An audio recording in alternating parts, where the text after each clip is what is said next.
మొన్న ఒక 2-3 డేస్ క్రితం అనుకుంటా. అంటే నాకు బేసికల్గా పిల్లల్ని కనడం అనేది వాళ్ళ ఫైనాన్షియల్ యొక్క పొజిషన్ని బట్టో, లేకపోతే సమ్వేర్ ఏవో వాళ్ళ గోల్సో డ్రీమ్సో, అది వాళ్ళ పర్సనల్ చాయిస్.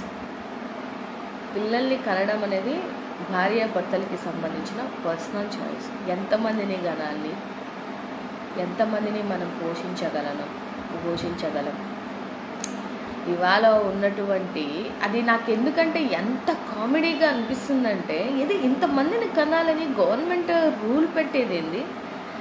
నిన్న మీటింగ్లో అనుకుంటాను, పెద్ద కుటుంబం ఉన్న వాళ్ళకి ఎక్కువ మంది బిడ్డలు కలిగిన వాళ్ళకే సంక్షేమం అంట.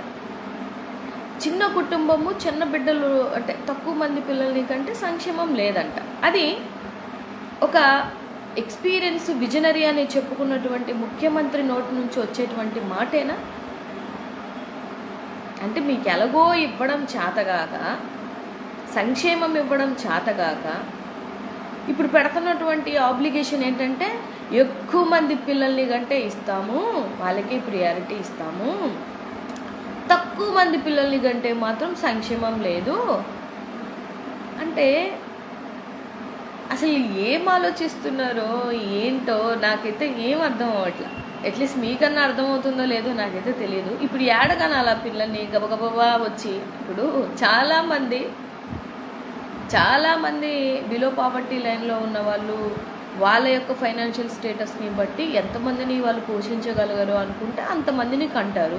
దానికి మీరు వచ్చి ఇవాళ గవర్నమెంట్లో అన్నోళ్ళకి అంతమంది పిల్లలు లేరు, ఇంకా రాబోయే సీఎంకి అంతమంది పిల్లలు లేరు, కానీ మనం మాత్రం కనియాలి.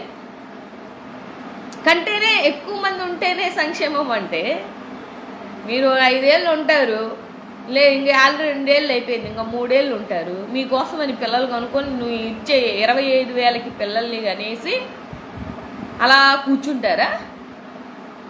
తర్వాత నువ్వు వెళ్ళిపోతే ఎవడివ్వాలా? ఇప్పుడున్న ఆడబిడ్డకి నెల 1,500 ఇవ్వలేకపోతున్నారు మీరు.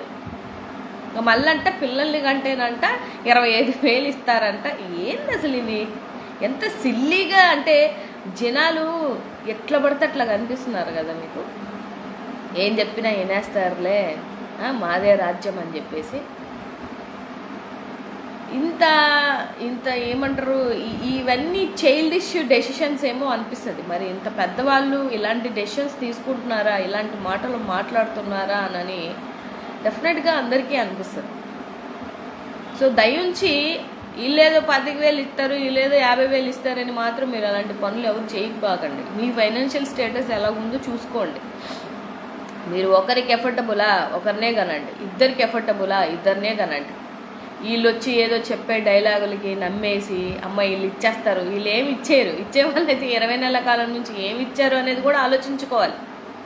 అసెంబ్లీ సాక్షిగా ఆడబిడ్డకి 1,500 ఇస్తున్నామని చెప్తున్నటువంటి నాయకులు ఉన్నారు. నిజంగా ఇస్తున్నారా మీకు? నేను ఈ లైవ్ ద్వారా అడుగుతున్నా, ఏ ఆడబిడ్డకి 1,500 పడుతున్నాయి చెప్పాలా? నేనేం ఊరికేం మాట్లాడట్లేదు కదా, ఊరికే అనట్లేదు కదా, వాళ్ళ మీద ఏదో కక్షతో నేనేదో వైఎస్ఆర్సీపీ అని చెప్పేసి అడగట్లేదు కదా, న్యూట్రల్గానే అడుగుతున్న జనాలని. ఏ ఆడబిడ్డకి 1,500 రూపాయలు ప్రతి నెల వీళ్ళు వచ్చినటువంటి 20 నెలల కాలంలో పడ్డాయా? పడితే పడ్డాయి అక్క అని చెప్పండి. అక్క నువ్వు తప్పు మాట్లాడుతున్నావు, మాకు పడుతున్నాయి 1,500 అంటే నేను కూడా రీచెక్ చేసుకొని అయ్యో ప్రభుత్వం ఇస్తుంది కాబట్టి నేనే తప్పుగా అన్నానేమో అనుకుంటాను. ₹1 వేయకుండా వచ్చినేమో ఇప్పుడంట ఆడబిడ్డలకి ఇచ్చేస్తారంట, ఆడబిడ్డలకి ఏదో చేసేస్తారంట అంటే ఎవరు నమ్ముతారు చెప్పండి.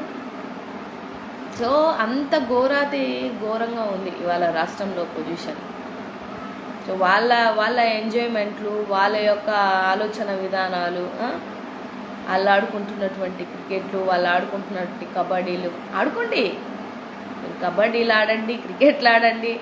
రాబో రోజులలో జనాలు ఆడతారు మీతో కబడ్డీ. ఆ రోజు వస్తుంది, డెఫినెట్గా వస్తుంది. సంక్షేమం కాదని, ప్రజల యొక్క బాగోగులు కాదని, మన స్వలాభం కోసం, మన సొంత అవసరాల కోసం, మన రాజకీయ లబ్ధుల కోసం మనం పడుతున్నటువంటి కథలు చూడరా? రాష్ట్రంలో ఉన్నటువంటి ప్రజలకి గమనించరా? వాళ్ళకి అర్థం అవుదా? డెఫినెట్గా అర్థమవుతుంది.